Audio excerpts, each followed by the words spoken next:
Welcome back to the channel. This will be a review on the EPZ TP35 Pro Dongle DAC, a dongle DAC that goes for around $60. The TP35 Pro is the successor of the TP35 that I never tried. The two main differences between the old and new is that the new Pro version is app compatible, which allows you to adjust the EQ and other settings. More on that later. Another new feature is that it supports headsets with a mic on the mini jack. I imagine that might be pretty useful for gamers or video calls on the computer. Let's unbox the TP35 Pro. After opening the box, you get a quick start guide that tells you the settings you can change using the volume rockers. Then we see the dongle itself. Mine is in gradient color.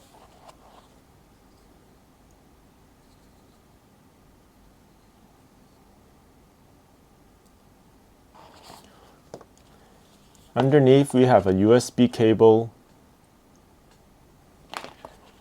and a USB adapter. So that's it for the unboxing.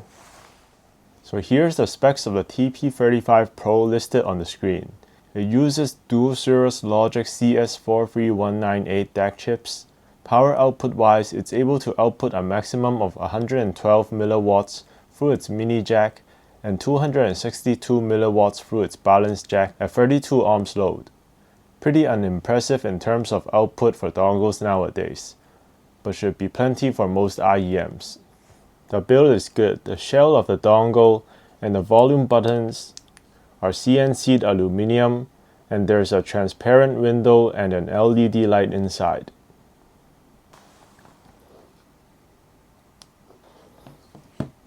It's quite bright and annoying, but luckily you can easily turn it off by pressing both buttons for 1 second and letting go. The color of my TP35 Pro is a new gradient color. I quite like it. I'm glad the color isn't too saturated. Now let's talk about the app interface. I think this is the main feature and selling point of the product. You can download the WalkPlay app on Android or use the web app on a computer. I tried both, using the app on an Android device and using the web app on my Mac. The first thing I noticed is that the app requires you to have network access and requires you to sign up first. I was able to sign up just using my email on the Android app, but honestly I would prefer an app that works offline. After you plug in the TP35 Pro, the app immediately recognizes it.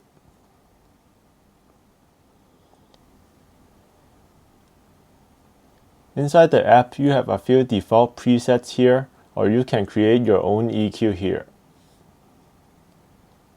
So here you can see the 10-band EQ. You can also adjust the Q value of each adjustment.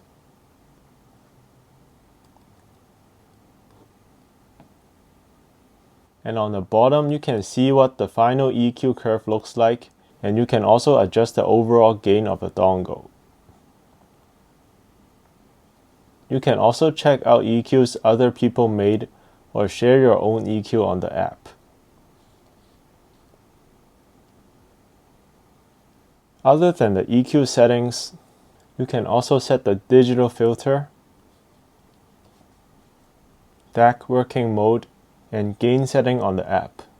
But for DAC working mode, I couldn't really tell a difference between the two. For the sound of the TP35 Pro, to me it sounds transparent, neutral, clean, and uncolored.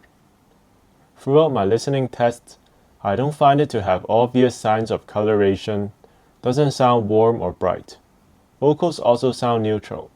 I cannot hear any added warmth or weight to the mid-range.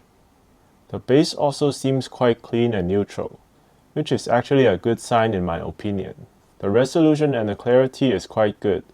With resolving IEMs, I can hear a lot of minute details through the TP35 Pro. The decay and the air in vocals and instruments also sound natural.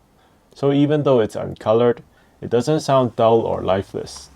Having a neutral sound and the ability to set your own EQ, you can basically dial in what you like. Whether it's more bass punch, more body to the mids, or a treble with more or less bite. It's all up to you and the IEMs you're pairing with the TP35 Pro. Soundstage wise, I think it sounds slightly deeper than other similarly priced dongle. The iBasso Macaron as an example. The soundstage width sounds similar to the Macaron. This brings us to the comparison part of this review.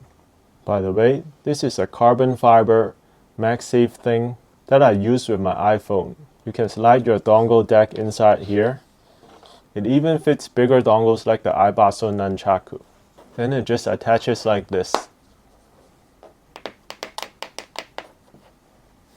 I've linked it in the description below if you're interested.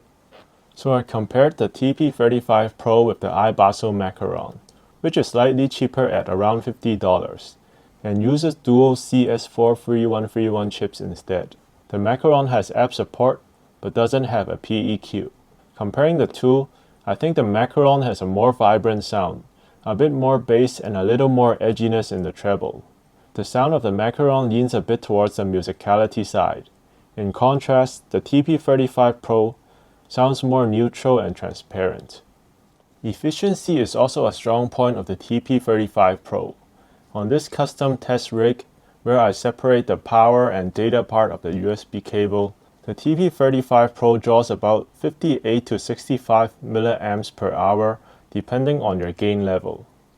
So around 58 for low gain and 65 for high gain.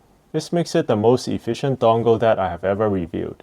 Compared to the Macaron, which is also a very efficient dongle, it draws about 10% less power, as the Macaron typically draws around 65 to 70 milliamps per hour. In summary, I think that EQ functionality and efficiency are two of the greatest features or selling points of the TP35 Pro.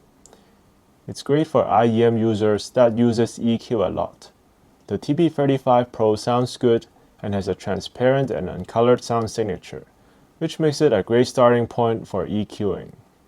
If you just look at the specs, the power output might be a bit underwhelming, but it's plenty for IEM users. Personally, I wouldn't use them with headphones, but if you don't need a whole lot of power, I think the TP35 Pro is a nice sounding dongle with a good feature set at this price point.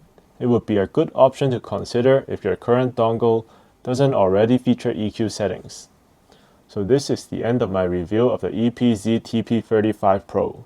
Let me know if you have any questions about it in the comments below. Please like this video and subscribe to the channel if you found this video useful. I've left the purchase links in the description below. You can check out the latest pricing of the dongle there. Thank you for watching.